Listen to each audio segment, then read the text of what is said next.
السلام عليكم ورحمة الله وبركاته. أخباركم إيه؟ يا رب دايما تكونوا بخير. حلقة النهاردة مهمة جدا جدا جدا، لأن أغلب الناس أو 90% من البشر عموما بيعملوها، والعادة دي سيئة جدا لأنها بتأثر على حاجات كتيرة جدا في الجسم. العادة دي مضرة بشكل لا تتخيله، ورغم إن إحنا بنعملها كل يوم وإحنا مش واخدين بالنا. العادة دي هتزود وتسرع الشيخوخة عندك بشكل فظيع. يعني ايه؟ هنكشف للناس النهاردة بحاجة بسيطة جدا، ان في عادة بيعملوها بتدمر الكولاجين وبتسرع ظهور التجاعيد وبتزود التهابات الجسم، وكلنا فاكرين ان هي عادة عادية خالص وما بتعملش اي ضرر. والصدمة ان هي فعلا اغلب المصريين والعرب قبل النوم بيعملوها مباشرة. طيب نتكلم بقى، ايه هي العادة دي؟ عمرك لاحظت ان جسمك او شكلك بيكبر بسرعة؟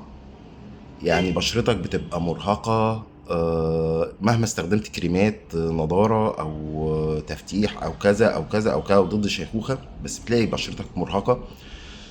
النهاردة هقول لك على عادة اللي انت بتعملها كل يوم وبتسرع الشيخوخة كأنك بتعيش 40 سنة في 10 سنين بس. يعني بتسرع ظهور الشيخوخة بنسبة 4 أضعاف بشكل انت مش هتلاحظه وتتفاجئ بيه. طيب ايه هي العاده دي؟ قبل ما اقول لك، ما تنساش لو انت مش مشترك اشترك في القناه، ولو مشترك هنعمل لايك وشير عشان المعلومه دي توصل لكل ناس بيعملوا العاده دي وهم فاكرينها ان هي عاده ما فيهاش اي ضرر. بص يا باشا، ان انت تستخدم الموبايل بتاعك قبل النوم من ساعه لساعتين دي كارثه، وبالذات ان الضوء الموبايل نفسه اللي بيطلع واحنا نايمين او احنا بنتفرج عليه قبل النوم على طول، تمام، بيدمر حاجات كتيره جدا. زي ايه؟ اشرحها لك كده ايه بطريقه مبسطه خالص من غير تعقيد. الضوء اللي بيطلع من الموبايل بيوقف افراز الميلاتونين، بيساوي يعني بيودي او بيخلينا ان النوم بتاعنا يبقى ضعيف. طب النوم الضعيف بيعمل ايه؟ بيزود هرمون التوتر اللي هو الكورتيزون. طيب هرمون الكورتيزون ده العالي بيعمل ايه؟ بيكسر اسرع الكولاجين اللي موجود في البشره. طيب الكولاجين ده لما بينقص بيحصل ايه؟ بيحصل تجاعيد مبكره، ترهلات، ارهاق مزمن. كمان بيزود الالتهابات وبيخلي الشيخوخه اسرع. طيب تاثيرها بقى على بقيه الجسم او بقيه اعضاء الجسم هتبقى ايه؟ اقول لك كده نصيحه، يعني حاجه بسيطه جدا. القلب بيزود معدل ضربات القلب قبل النوم. طيب ده بالنسبة للقلب.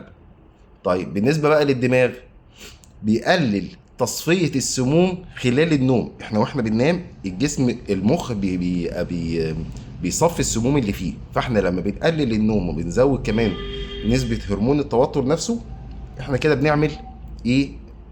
بنقلل تصفية السموم اللي موجودة في المخ. المناعة بتدمر المناعة، بتضعف المناعة بشكل فظيع جدا بسبب قلة النوم. طيب ازاي نوقف الضرر ده؟ بسيطة جدا، هنمنع الموبايل قبل النوم بساعة. تمام، بلاش موبايل قبل النوم بساعة. طيب هنعمل ايه؟ ما بعرفش انام على طول، لازم اتفرج على حاجة، اعمل حاجة يا باشا، استبدله بكتاب، قول اذكار، اشرب مشروب هادي كده يساعدك على النوم زي الكاموميل او اللافندر. الحاجات دي بتساعد على النوم بشكل كويس. خلي الاضاءة اللي حواليك اضاءة هادية، بلاش الضوء الابيض. خلي اللي هي الورم نفسه، الاضاءة الورم دي هتساعدك ان انت تخليك تنام بسهولة واسرع. لو بطلت العادة دي هتلاحظ فرق مش هتصدقه في شكل جسمك وطاقتك وبشرتك. خلال اسبوعين بس هتلاقي الحالة دي اختفت تماما. جرب الموضوع ده وارجع لي واكتب لي في التعليق انت وصلت لايه وعملت ايه ولاحظت ايه.